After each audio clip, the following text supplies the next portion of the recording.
Hello, welcome to this daily devotional today. Here at Bold Faith Bible, we are studying through the Gospel of John and the life of Jesus. Today we're going to be seeing a confrontation between some people who are trying to be very controlling of other people, and we're going to see two separate peoples who are going to be who are going to come up against this, and how do they respond. One is going to be very bold, and others are going to be very afraid and are going to close their mouths and be silent. So we have a lot to learn from them today. Before we dive into the Word of God, let's first have a time of confession and prayer. Lord God, we know that you have created all things in us, and you have called us to obedience, yet we have fallen very short. Lord, we want to lift up our sins and our failings to you now.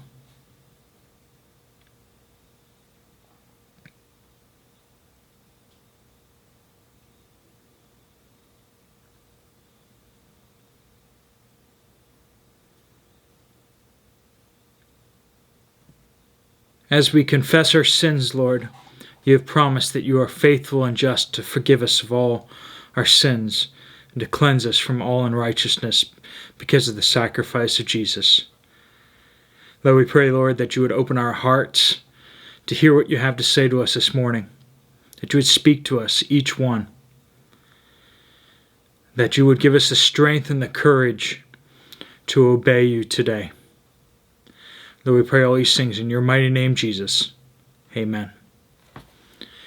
We are in John chapter 9, starting in verse 17.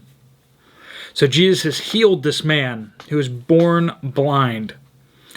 And people are having a hard time adjusting to this. They're still trying to figure out what's going on. The leaders of the Jews do not want people following Jesus. So they are in the midst of trying to do a cover-up. So they have called this man into their presence. So when we pick up in 17, they're discussing with him. And it says, again they asked the blind man, "What do you say about him since he opened your eyes?" "He's a prophet," he said. The Jews did not believe this about him, that he was blind and received sight, until they summoned the parents of the one who had received his sight. They asked them, "Is this your son, the one you say was born blind? How then does he now see?" "We know this is our son, and that he was born blind," his parents answered, "but we don't know how he now sees. And we don't know who opened his eyes. Ask him, he's of age. He will speak for himself." His parents said these things because they were afraid of the Jews, since the Jews had already agreed that if anyone confessed Jesus as the Messiah, he would be banned from the synagogue. This is why his parents said, he is of age, ask him. So a second time they summoned the man who had been blind and told him, "Give glory to God. We know that this man is a sinner." He answered, "Whether or not he's a sinner, I don't know. One thing I do know, I was blind, and now I can see." So we have three separate incidents or episodes here. The blind man speaking to the Jewish leaders, then his parents speaking to the Jewish leaders, and then back to the blind man speaking to the Jewish leaders. They're just trying to scramble for something. They need to deny this. This is big deal. This is a big deal because no one has ever been healed of being blind since birth. No one. This is a big sign to the Jewish nation that Jesus is the Messiah. They admit it themselves. And that's what they're trying to avoid. People coming to the very logical conclusion that if this man was healed by Jesus, then Jesus is the Messiah. In verse 17, they ask him, "What do you say about him since he opened your eyes?" this man knew kind of where they're going with this. And they were very clearly asking this question to hear what they wanted to hear. Right? You see them throughout this encounter. They had just gotten done saying that Jesus is not a man of God because he doesn't keep the Sabbath. That's the context where they're like, you, since you were healed, what do you say of this man? And he replies back, he is a prophet. But let's focus in on the Jewish leaders for a moment. A man has been, they know that if a person born blind is healed, that is a major sign that the Messiah has come. And they want the Messiah to come, right? But they don't want Jesus to be the Messiah. They're convinced that Jesus is not the Messiah, and they will refuse any evidence that points to that conclusion. They'll cover it up. They'll take this guy out back and bury him if they have to, just to hush things up. They already want to kill Jesus. So they asked a question, and they just want to hear what they want to hear. They want everyone to agree with them, including this guy. And we can't get stuck in that situation where we are just so convinced that we're right about everything that we try to force everyone around us to repeat the things we want them to say. You're not God. I'm not God.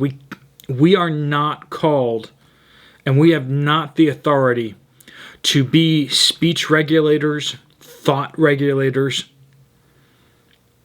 If someone's wrong, you need to pray for them, and you need to, if you can, share information with them. Share your story of how you've come to understand the way you understand things.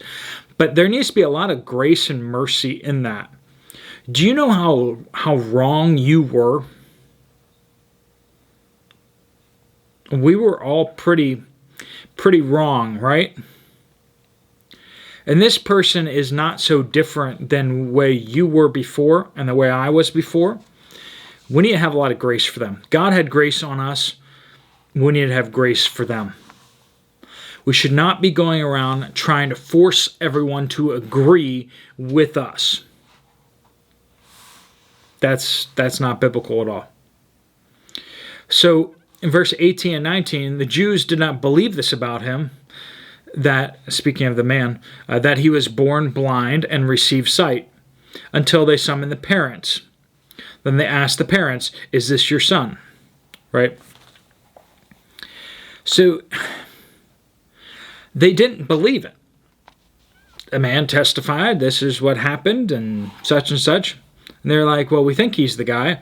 But they're still clinging to, well, Jesus isn't the Messiah, so therefore he couldn't heal someone born blind. So therefore, this man can't be someone who was born blind.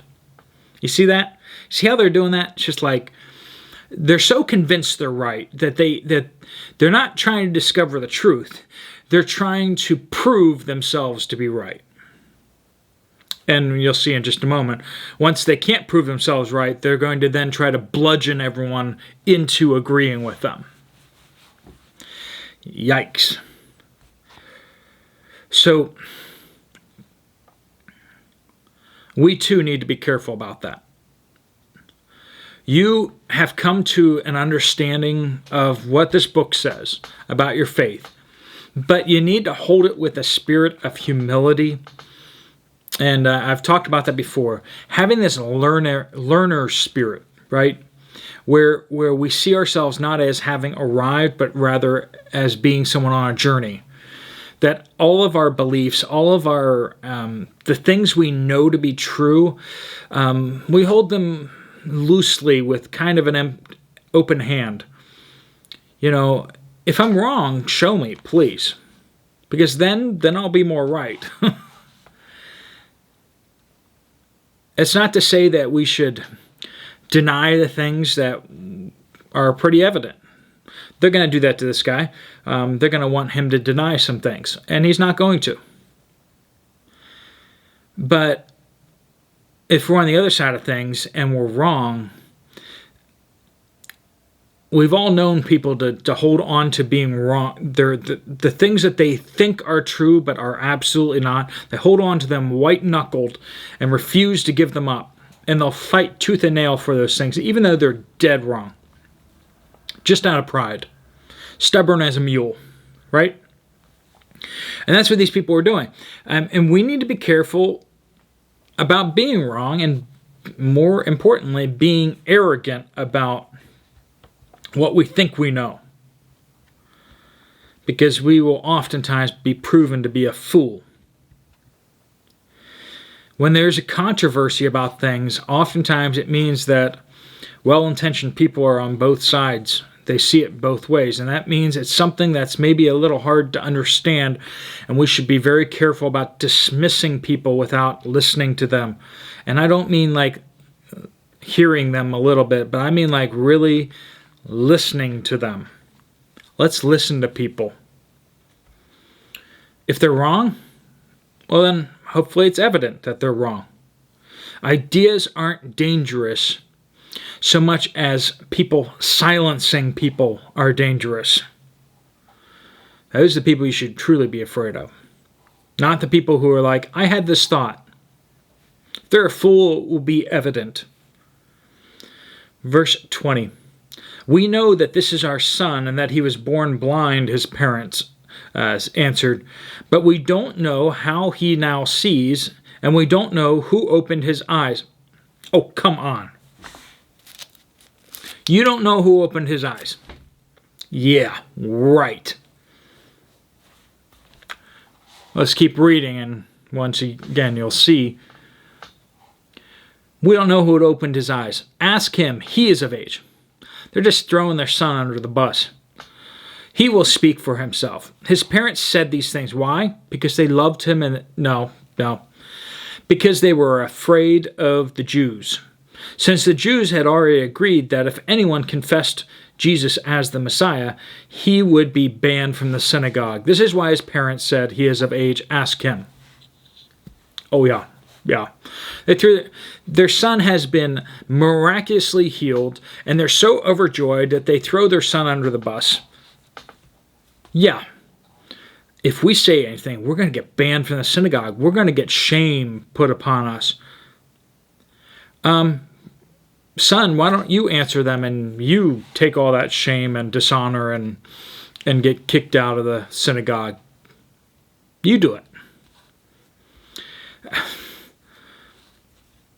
Wow.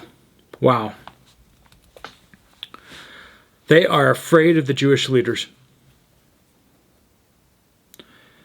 We ought not to be that way, right? Can you imagine selling out your own children because you're afraid?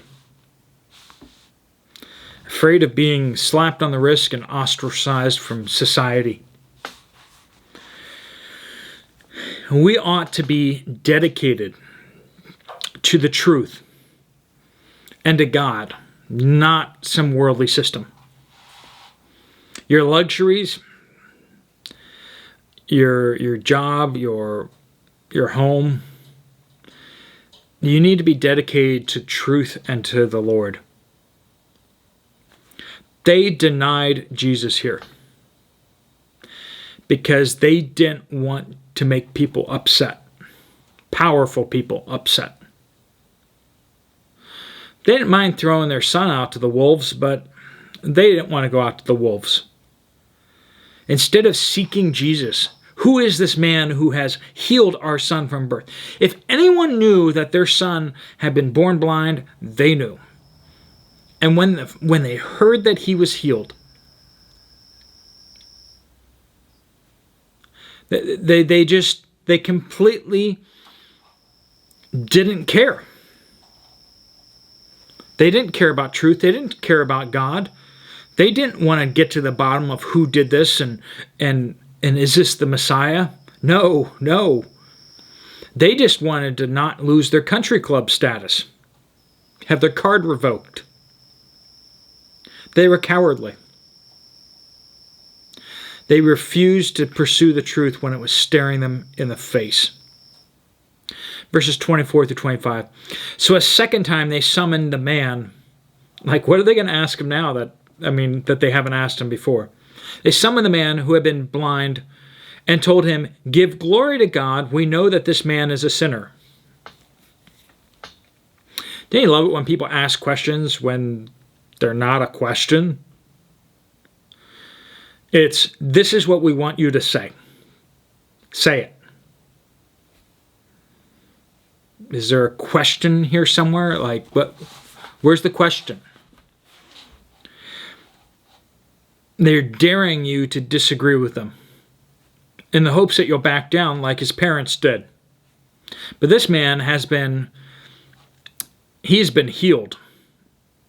And he has no desire whatsoever to play this game. He answered, "Whether or not he's a sinner, I don't know. One thing I do know, I was blind and now I can see." Now they're going to get real upset over this with them, right? And we'll get to that tomorrow. But we should also clearly give our testimony. What we have seen in our lives, we should clearly share with others. Okay, I don't know all sorts of things, but what I do know is that Jesus has changed my life. Let me tell you how. And when we get put into a high-pressure situation, we should remember what Jesus has done for us. And we should not consider any threat or shame too high of a cost. What has Jesus done in your life? What has he done? Is it a little thing? A little thing that maybe you can just deny him because someone will think you're silly? Or did Jesus transform your life and save you from the wrath of God for all of eternity? How we interact with other people, how we act, we will tell everyone around us by our lives and our courage or lack of courage what Jesus has or has not done in our lives. If we truly realize what he has done for us, we will be bold as lions, as it says. But if we forget what he has done for us, we will be cowardly and we will jump at our own shadows. Let's be bold this week. Let's pray. Lord God, we praise you for sending your Son to die in our place and for our sins. You've saved us from so much. We were unable to save ourselves. We were unable to do anything. And Lord, the thought of denying you it's crazy. And yet, Lord, we see people who stay silent. We see people who deny you with their lives. Lord, help us not to be like that. I pray that you remind us in our minds and our hearts what you have done for us so that we would be very bold to share with others. I don't know all those fancy things, but this I know, Jesus has changed my life. Lord, I pray you bless each person listening to this video and bless their work of their hands today.